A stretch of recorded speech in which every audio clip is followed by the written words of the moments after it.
From last year, sales has come down by minus 49.1%.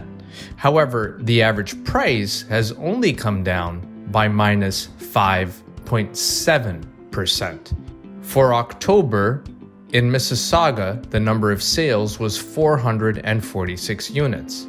The average price, $987,356. The average selling price versus list price was 97%, and the average days on market was 37 days. For Brampton, the number of sales was 404 units. The average price, $1,003,263. The average selling price versus list price was 97%, and the average days on market was 34 days.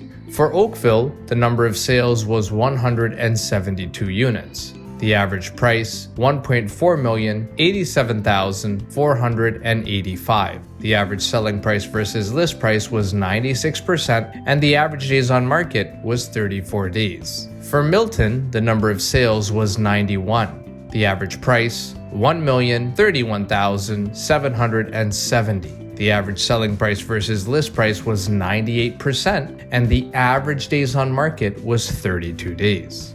For Burlington, the number of sales was 163. The average price, $1,130,048. The average selling price versus list price was 95%, and the average days on market was 43 days. Thank you for watching this month's monthly market report. For your detailed market report of what's happening in the Greater Toronto Area, call us and we'll be happy to send out a detailed market report right to you. If you're planning to make a move in the next 3 to 6 months, give us a call. We're always here to help.